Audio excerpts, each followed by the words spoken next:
Hi friends, welcome to our channel engineer மளிகை கடை. இன்றைக்கி நம்ம இன்ஜினியர் மளிகை கடையில் எதை பற்றின வீடியோ பார்க்க போகிறோம்னா 7 கிலோ கல்யாண மட்டன் ஒரு ஈவெண்ட் பண்ண பார்க்க போகிறோம். புதுசாக பார்க்க ஃப்ரெண்ட்ஸ் நம்ம சேனல் சப்ஸ்கிரைப் பண்ணிட்டு பாருங்கள். நம்ம சேனலில் மளிகை கடை, ஹோட்டல், ஜூஸ் நிறைய லோ இன்வெஸ்ட்மெண்ட் பிஸ்னஸ் ஐடியாஸ் இருக்கும். ஃப்ரெண்ட்ஸ் நம்ம சேனலில் நாங்கள் செகண்ட் லாக்டவுனில் நடத்தினா எங்கள் ஹோட்டல் ரெசிபிஸ் நிறைய கற்றுக் கொடுத்துருப்பேன். நீங்கள் எதுவும் ஹோட்டல் தள்ளுவண்டி கடை வைக்கணும்னா கீழே பிளேலிஸ்ட்டில் போய் பார்த்துக்காங்க. நம்ம யாருக்குமே 3 கல்யாண மட்டன் பார்த்துட்டோம். ஒரு 2 கிலோ கல்யாண மட்டன் பார்த்துருப்போம். அடுத்தால ஒரு 6.5 கிலோ கல்யாண மட்டன் பார்த்துருப்போம். அடுத்தால ஒரு 10 கிலோ கல்யாண மட்டன் செஞ்சு கொடுத்துருப்பேன். 2 கிலோ வந்து வீட்டுக்கு பண்ணுற மாதிரி சூப்பராக சொல்லி கொடுத்துருப்பேன். 6.5 கிலோ வந்து தேங்காய் எண்ணெய் சேர்த்து சவுத் சைடு கல்யாண வீட்டில் வைக்கிற மாதிரி சொல்லி கொடுத்துருப்பேன். 10 கிலோ வந்து அவங்க மதியானம் ரைஸுக்கும் நைட் வந்து புரோட்டா சப்பாத்தி சாப்பிட்ற மாதிரி சன்ஃப்ளவர் ஆயில காட்டாங்க, அந்த மாதிரி சொல்லி கொடுத்துருப்பேன். எல்லாமே மெஷர்மெண்ட்டோட சூப்பராக இருக்கும். கீழே பிளேலிஸ்ட்டில் போய் கல்யாண மட்டன் பிளேலிஸ்ட்டை பாருங்கள், எல்லா வீடியோஸ் இருக்கும். இன்றைக்கி நம்ம வந்து ஒரு 7 கிலோ பண்ண போகிறோம். இன்றைக்கி வந்து முத்தின ஆடு தான், சரிங்களா? ஒரு 17-18 கிலோ உளுந்த ஆட்டிலேருந்து 7 கிலோ மட்டன் பண்ண போகிறோம். இன்னைக்கு வந்து சிரட்டை சேர்க்காம உங்களுக்கு வேக வைக்கிறது எப்படி அப்படிங்கிறத சொல்லி தர போகிறேன். இன்னைக்கு வந்து வீடியோ ரொம்ப தெளிவாக இருக்கும். ஹார்டான மட்டனை எப்படி சாஃப்ட் ஆக்குறது, நீங்கள் என்னென்ன தப்பு பண்ணக்கூடாது அப்படிங்கிறத தெளிவாக சொல்லி தர போகிறேன். வீடியோ டைம் ஆனாலும் பரவாயில்ல. என்ன நம்பி வீட்டில் ஒரு 7 கிலோ 8 கிலோ மட்டன் செய்கிறப்போ அந்த தெளிவு வந்து இருக்கணும், சரிங்களா? வீடியோ லென்த்தாக இருக்குது, ரொம்ப பேசுகிறீங்க, அதெல்லாம் பற்றி நான் கவலையே படலை. தெளிவாக பாருங்கள், க்ளீனாக சொல்லி தரேன். ஃபர்ஸ்ட் நம்ம வந்து 1/2 கிலோ சன்ஃப்ளவர் ஆயில் விட்டுருக்கோம், சரிங்களா? தேங்காய் எண்ணெய் விட்டால் ரொம்ப டேஸ்ட்டாக கல்யாணம் விட்டு மாதிரி இருக்கும். சன்ஃப்ளவர் ஆயில் தான் கேட்டாங்க, அதனால் சன்ஃப்ளவர் ஆயிலே செஞ்சாச்சு. இது வந்து மதியான ரைஸுக்கும் நைட்டு புரோட்டா சப்பாத்தி இந்த மாதிரி சாப்பிட்ற மாதிரியும் பிளான் பண்ணியிருக்காங்க. ஃபஸ்ட்டு வந்து பட்டை, கிராம்பு, ஏலக்காய், பிரிஞ்சி இலை கொஞ்சம் எடுத்துக்காங்க. பட்டை வந்து ஒரு 10 கிராம் எடுத்துக்காங்க. கிராம்பு, அன்னாச்சிப்பூ, கசகசா இதெல்லாம் ஒரு 4 கிராம் 3 கிராம் எடுத்தாலே ஓகே, சரிங்களா? அதை சேர்த்து முடிச்சுட்டு உடனே வந்து பெரிய வெங்காயம் பல்லாரி எடுத்திருக்கேன். கரெக்டாக 3/4 கிலோ பல்லாரி வந்து சின்ன சின்னதாக வெட்டி வச்சுருக்கேன். அதை அப்படியே உள்ளே சேர்க்குறோம். இதை பல்லாரி சேர்த்துட்டு லைட்டாக அப்படியே கிண்டி முடிச்சுட்டு சின்ன வெங்காயம் பெருசாக இருக்கிறத 2 துண்டாக வெட்டிடுங்க, சின்னதாக இருக்கிறத அப்படியே எடுத்துக்காங்க. இதுவும் ஒரு 3/4 கிலோ, சரிங்களா? இதையும் சேர்த்து ரெண்டையும் ஃப்ரை பண்ணி எடுக்கிறோம். இப்போ அளவு என்ன அப்படின்னா 1 கிலோவுக்கு 100 கிராம் பெரிய வெங்காயம், 100 கிராம் சின்ன வெங்காயம், இதுதான் கணக்கு. ஆயில் வந்து 1 கிலோவுக்கு வந்து 100 கிராம் வந்து சரியாக இருக்கும். இப்போ நான் 1/2 லிட்டர் எண்ணெய் கணக்கில் விட்டுருக்கேன் அப்படின்னா நான் வந்து இந்த ஆட்டோட கொழுப்பை இந்த ஆயில் கூட சேர்த்து கரைச்சி எடுத்துருவேன், சரிங்களா? இந்த ஆயில் கூட சேர்க்கறதுக்கு ஒரு 350 கிராம் இந்த ஆட்டோட கொழுப்பு கிடச்சிருக்கு. அதை வந்து இது கூட சேர்த்து கரைக்கிறப்போ அதுவும் நமக்கு ஆயிலாகவே கிடச்சிரும்.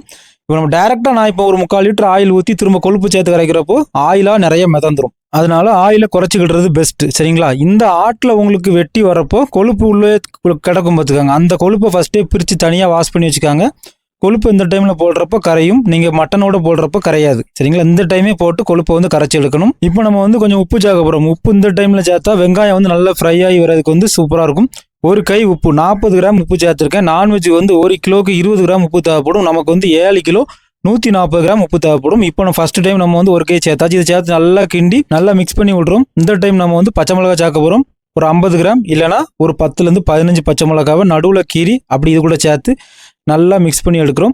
இந்த டைம் வந்து நல்லா ஆயில் நல்லா ஃப்ரை ஆகணும். ஃப்ரை ஆகி வந்துக்கிட்டு இருக்கும், எண்ணெய் அப்படி அப்படி பிரிஞ்சு வரும். இந்த டைம் என்ன செய்ய போகிறோன்னா மல்லி, புதினா ரெண்டையும் கழுவி நல்லா கட் பண்ணி எடுத்துருக்கோம். ரெண்டுலேயும் ஒரு 100 கிராம் எடுத்துருக்கேன், சரிங்களா? ரெண்டையும் இந்த டைம் கூட இது கூட சேர்த்து நல்லா மிக்ஸ் பண்ணி ஃப்ரை பண்ணி எடுக்கிறோம். இப்போ நம்ம ஆனியன், மல்லி, புதினா எல்லாமே நல்லா ஃபஸ்ட் கிளாஸாக நல்லா ஃப்ரை ஆகி எடுத்துடணும், சரிங்களா? இந்த மாதிரி எண்ணெய் நல்லா பிரிஞ்சு வந்துடும். இந்த டைம் நம்ம வந்து பூண்டு, சரிங்களா? 1 கிலோவுக்கு 30 கிராம், 7 கிலோவுக்கு 210 கிராம் பூண்டு, 210 கிராம் இஞ்சி ரெண்டையும் உள்ளே சேர்க்குறேன். பூண்டு வந்து கம்பல்சரியாக தொலியை உடச்சி தான் அரைக்கணும், சரிங்களா? இல்லைனா மேலே வரும். இதை இது கூட சேர்த்து நம்ம நல்லா ஃப்ரை பண்ணி நல்லா பச்சை வடை போக தட்டியும் எடுத்துட்டு இப்போ நம்ம வந்து தக்காளி சேர்க்க போகிறோம். தக்காளி வந்து மட்டனுக்கு வந்து ரொம்ப சேர்க்கக்கூடாது. 600லேருந்து 700 கிராம் கணக்கு பண்ணி தக்காளி சேருங்க. அதுக்கு மேலே தக்காளி சேர்க்க வேண்டாம். சின்ன சின்னதாக வெட்டி இது கூட சேருங்க. தக்காளியை நல்லா மாற்றி பரட்டி விடுங்க. தக்காளி நல்லா வதங்கும். அதிலேருந்து நல்லா எண்ணெய் ஆயிலாம் பிரிஞ்சு வரும். அது மாதிரி நம்ம வந்து மட்டனுக்கான அளவு தேங்காய் வந்து ஃபஸ்ட்டே எடுத்து கொடுத்துட்டேன், சரிங்களா? நீங்களும் ஃபஸ்ட்டே எடுத்து கொடுத்துருங்க. ஒரு 400 கிராம்லேருந்து 500 கிராமுக்கு உள்ளே தான் இருக்கணும் தேங்காய். 400 கிராம் தேங்காவே பெஸ்ட்டு, சரிங்களா? அந்த சைஸில் உள்ள தேங்காயும் ஒரு 10 கிராம் கசகசாவை தண்ணியில் ஊற போட்டு தேங்காய் கூட அரைக்கிறதுக்கு ஃபஸ்ட்டே கொடுத்துருங்க. அங்கே வேலை நடந்துகிட்ருக்கும். இங்கே நம்ம வந்து மட்டனை வேக வைக்கலாம். இப்போ நான் இதை வந்து அப்படியே ஃபஸ்ட்டே கொடுத்துட்டேன். இப்போ நம்ம வந்து மட்டன் சேர்க்க போகிறோம், சரிங்களா? மட்டன் வந்து 7 கிலோ நல்லா கண்ணாடி மாதிரி கழுவி வைக்கணும். எந்தவித கொச்ச வாடையும் உள்ளே வந்துடக்கூடாது. கழுவி எடுத்த மட்டனை அப்படியே நம்ம வெங்காயம் இந்த மசாலா கூட சேர்த்து நல்லா மிக்ஸ் பண்ணி நல்லா எல்லா பக்கமும் போகிற மாதிரி நல்லா பிரட்டி எடுக்கணும். இப்போ நம்ம மட்டனை மூடி போட்டு வச்சிடலாம். மட்டன் வந்து அப்படியே தண்ணி விட ஆரம்பிக்கும். இப்போ நம்ம வந்து மட்டனுக்கு தேவையான மசாலா வந்து எல்லாத்தையும் எடுத்து தனியாக வச்சிடலாம், சரிங்களா? ஃபர்ஸ்ட் வந்து ஒரு 1/4 டீஸ்பூன் மஞ்சள் பொடி சேர்த்தாச்சு. அடுத்தால வத்தல் பொடி வந்து ஒரு 5 கிராம் கணக்கு பண்ணி எடுத்துக்க. நான் வந்து பின்னாடி பெப்பர் சேர்ப்பேன். பெப்பர் வேண்டாம்னா நீங்கள் இதில் கொஞ்சம் வத்தல் பொடி கொஞ்சம் தூக்கலாக சேர்த்துக்கலாம். அடுத்தால மல்லிப்பொடி சேர்க்குறோம். மல்லிப்பொடி வந்து 1 கிலோவுக்கு 30 கிராம், 7 கிலோவுக்கு 210 கிராம் மல்லிப்பொடி. 4 ஃபுல் பேக்கெட் 200 கிராம் 50 கிராம் பேக்கெட்டில், அப்புறம் ஒரு 10 கிராமுக்கு ஒரு பேக்கெட்லேருந்து கொஞ்சமாக தட்டியிருக்கேன். இதுதான் மல்லிப்பொடியோட அளவு. அடுத்தால மட்டன் மசாலா எடுக்க போகிறோம். மட்டன் மசாலா எவ்வளோ எடுக்கணும்னா அதே மாதிரி தான் 1 கிலோவுக்கு 30 கிராம், 7 கிலோவுக்கு 210 கிராம். நான் வந்து 4 50 கிராம் பேக்கெட் எடுத்துருக்கேன், 200 கிராம். அப்புறம் ஒரு 10 ரூபா பேக்கெட் 20 கிராம் பேக்கெட்டும் ஃபுல்லாக தட்டியிருக்கேன். கணக்கு வந்து கரெக்டாக இருக்கும். இதுதான் கால்குலேஷன். அடுத்து நம்ம சீரகப்பொடியும் பெருஞ்சீரக பொடியும் ரெண்டும் சேர்க்க போகிறோம். சீரகப்பொடி எவ்வளோ சேர்க்கணும்னா ஒரு 5லேருந்து 10 கிராம் கணக்கு பண்ணி கம்மியாகவே சேருங்க. பெருஞ்சீரக பொடி அதுக்கு டபுள் ஒரு 15லேருந்து 20 கிராம் அப்படி கணக்கு பண்ணி சேருங்க. மட்டன் வந்து டேஸ்ட் வந்து சூப்பராக இருக்கும். இப்போ நம்ம இது ரெண்டையுமே ஃபுல்லாக சேர்த்து முடிச்சிட்டோம். அடுத்து நம்ம ஒரு 10 ரூபா பெப்பர் பேக்கெட் சேர்க்க போகிறோம். பெப்பர் பாக்கெட்டு வத்தல் பொடி ரெண்டும் போடுறப்போ கொஞ்சம் கவனமாக போடணும். நீங்கள் வத்தல் பொடி நிறைய போட்டுட்டு பெப்பர் சேர்த்தா காரம் தூக்கலாயிரும். அப்புறம் சின்ன குழந்தைங்க சாப்பிடவே மாட்டாங்க, ரொம்ப காரமாயிரும். பெப்பர் போடுறப்போ வத்தல் பொடி கொஞ்சம் பார்த்து குறைச்சி கவனமாக போடுறோம். இவன் பார்த்தீங்களா மட்டன்லேருந்து எவ்வளோ தண்ணி பொங்கிருக்கு. மட்டன் வேக வைக்கிறப்ப தண்ணி சேர்க்கவே கூடாது. மட்டன்லேருந்தே தண்ணி நல்லா பொங்கிரும். சரிங்களா, மட்டன் வந்து நல்லா வேக விடணும். இப்போ நம்ம வந்து உப்பு சேர்க்க போகிறோம். உப்பு வந்து 2வது கை. சரிங்களா, ஃபஸ்ட்டு வெங்காயத்தோட போட்டோம். இப்போ வந்து கறியில் நல்லா ஏறும். இந்த டைம் போடுறோம். உப்பு சேர்த்து முடிச்சுட்டு ஒரு பெரட்டிட்டு அடுத்து நம்ம வந்து லெமன் ஜூஸ் விட போகிறோம். சரிங்களா, லெமன் வந்து இது முத்தின ஆடு அப்படிங்கிறனால கண்டிப்பாக லெமன் ஜூஸ் விட்டால் தான் சாஃப்ட் கிடைக்கும். ஒரு 6 லெமன், மீடியம் சைஸ் லெமன் ஒரு 6 லெமன் எடுத்து வச்சிருக்கேன். நல்லா புழிஞ்சு வச்சிருக்கேன். கொட்டை இல்லாமல் கையால் ஃபில்டர் பண்ணி நம்ம உள்ளே சேர்த்து நல்லா மிக்ஸ் பண்ணி எடுக்கிறோம். நீங்கள் உங்கள் வீட்டில் பண்ணுறப்ப கண்டிப்பாக சிரட்டை சேர்த்து பண்ணுங்க. அதாவது ஒரு 7 கிலோவுக்கு மேலே மட்டன் போயிட்டுனா இப்போ நம்ம மட்டனுக்கு எடுக்கிறோம்ல தேங்காய், அந்த தேங்காய் சிரட்டை அப்படியே இதை சேர்த்து வேக வைங்க. மட்டன் வந்து சாஃப்ட் ஆயிரும். இது வந்து ஒரு சேலஞ்சு வீடியோ தான். சரிங்களா, சமையல்காரங்க பெரும்பாலும் சிரட்டை சேர்க்க மாட்டாங்க கல்யாண வீட்டிலலாம். அது வந்து மொத்தமாக போட்டு பண்ணுறப்போ அது வந்து சாஃப்ட் ஆயிரும். அந்த மாதிரி நம்ம இதை கொஞ்சம் கஷ்டப்பட்டுனா இந்த மாதிரியான ஹார்டான கையும் சாஃப்ட் ஆக்கிக்கலாம். அதனால தான் நான் வந்து சிரட்டை போடாமல் பண்ணுறேன். நீங்கள் வந்து கண்டிப்பாக சிரட்டை போட்டு பண்ணுங்கள். எக்காரணத்தை கொண்டும் மட்டனில் வந்து தண்ணி சேர்க்கக்கூடாது. சரிங்களா, நார்மல் தண்ணியாக சேர்க்கக்கூடாது. சேர்த்தா உடனே ரப்பர் மாதிரி ஆயிரும். அது சேர்க்கலாம் அப்படின்னா லாஸ்ட்டு சேர்க்கலாம். சரிங்களா, நல்லா வெந்து முடிச்சுட்டு அப்படிங்கிற பட்சத்தில் மட்டும்தான் சேர்க்கணும். நீங்கள் ஸ்டார்டிங்கில் தண்ணி ஊற்றி மூடி போட்டு வேக வச்சுட்டா மட்டன் வந்து ரப்பர் மாதிரி ஆயிரும். திரும்ப வந்து சாஃப்ட் கொண்டு வரவே முடியாது. சரிங்களா, இப்போ நான் தண்ணி சேர்க்காமலே நல்லா பெரட்டி விட்டுட்டு இந்த ஸ்டேஜில் ஒரு 75% வேக்காடு வந்துடும். சரிங்களா, இந்த மாதிரி கொண்டு வந்த பிறகு தான் மசாலாவை சேர்க்கணும். நீங்கள் மசாலாவை ஃபஸ்ட்டு சேர்த்து தேங்காய் வரைச்சி ஊற்றினாலும் மட்டன் வந்து வேகாது. மட்டன் வந்து ரொம்ப கஷ்டம். சரிங்களா, அதனால் இந்த டைமில் ஒரு 75% வெந்த பிறகு தான் நம்ம வந்து மசாலாவை தட்டுவோம். இப்போ நம்ம ஏற்கனவே அளந்து எடுத்து வச்சோம்னா அந்த மசாலாவை அப்படியே வச்சுருக்கேன். அதை வந்து இப்போ இது கூட சேர்த்து தட்டி நல்லா மிக்ஸ் பண்ணி எடுக்கிறேன். இப்போ நம்ம வந்து உப்பு சேர்க்க போகிறோம். உப்பு வந்து ஏற்கனவே நம்ம 2 டைம் சேர்த்தாச்சு, இது 3வது டைம். நான்வெஜ்ஜுக்கு நான் ஏற்கனவே சொன்ன மாதிரி 1 கிலோவுக்கு 20 கிராம் கல் உப்பு கரெக்டாக இருக்கும். பொடி உப்பு கணக்கே கிடையாது, கல் உப்பு மட்டும்தான். அதே மாதிரி கையளவு போடுறப்போ ஒரு 5 கிராம் 10 கிராம் முன்ன பின்ன வர வாய்ப்பு இருக்குது. ஒரு 1 கிலோவுக்கு 2 கிலோவுக்கு 30 டேஸ்ட்டு போடுங்க. லாஸ்ட்டு தேவைன்னா போட்டுக்காங்க. இப்போ நம்ம உப்பு சேர்த்து நல்லா மிக்ஸ் பண்ணி எடுத்துருந்தோம். இப்போ நம்ம வந்து வேக வைக்கும் போச்சுலே தண்ணி வந்து நல்லா வற்றி போயிட்டு. சரிங்களா, ஏன்னா இது முத்தின கிடா அப்படிங்கிறனால வற்றி போயிட்டு இப்போ வந்து நம்ம அதை லூஸ் பண்ணுறதுக்காக வெந்நீர் சேர்க்குறோம். இதுதான் முக்கியமானது. இந்த டைம் நம்ம லூஸ் பண்ணுறதுக்குமே வெந்நீர் தான் சேர்க்கணும்.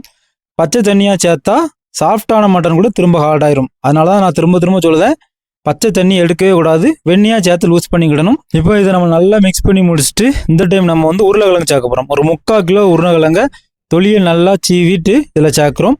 உருளைக்கிழங்கு சேர்க்காது உங்கள் ஆப்ஷனல் தான். சேர்த்தா இந்த நைட்டு சப்பாத்தி புரோட்டாக்கெலாம் பிளான் பண்ணுறீங்கன்னா நீங்கள் மதியானம் சர்வ் பண்ணுற டைம் கொஞ்சம் உருளைக்கிழங்கு ஒதுக்கிட்டு மட்டன் மட்டும் வச்சு சாப்பிட்டுட்டு நைட்டு இந்த உருளைக்கிழங்கு மட்டன் சேர்த்து சாப்பிட்றப்போ சூப்பராக இருக்கும். ரைஸுக்குமே டேரெக்டாக உருளைக்கிழங்குலாம் சேர்க்கலாம். சரிங்களா, உருளைக்கிழங்கு வேண்டாம்னா நீங்கள் அவாய்ட் பண்ணிக்கலாம். இப்போ உருளைக்கிழங்கு சேர்த்து நம்ம நல்லா மிக்ஸ் பண்ணி முடிச்சிடணும். இப்போ என்ன செய்ய போகிறோம்னா நம்ம ஃபஸ்ட்டே தேங்காய் கசகசா ஊற போட்டு அரைக்கிறது கொடுத்தேன் தெரியுமா, அந்த தேங்காய் மிக்சர் வந்து இப்போ அரைச்சி வந்துட்டு அதை வந்து அப்படியே நம்ம உள்ளே சேர்த்து நல்லா கிண்டி எடுக்கிறோம். அது மாதிரி மட்டனுக்கு தேங்காயும் அதிகமாக எடுக்கக்கூடாது. சரிங்களா, எல்லாமே ஓகே. தேங்காய் மட்டும் வீட்டில் இருக்க பெரியவங்க அதிகமாக போட சொல்கிறாங்க, அப்படி சேர்க்கலாம் அப்படின்னா வீட்டு டேஸ்ட் வந்துடும். கண்டிப்பாக கல்யாண வீட்டு டேஸ்ட் வராது. மட்டனுக்கு தேங்காய் அதிகமாக எடுக்கக்கூடாது. சரிங்களா, இப்போ அந்த தேங்காய் அரைச்சி வந்த பாத்திரத்தையும் சேம் அளவு வெந்நீர் ஊற்றியே அலசி வந்து உள்ளே ஊற்றணும். சரிங்களா, நார்மல் வாட்டர் வேண்டாம், வெந்நீர் ஊற்றியே அலசி எடுத்துக்கிடணும்.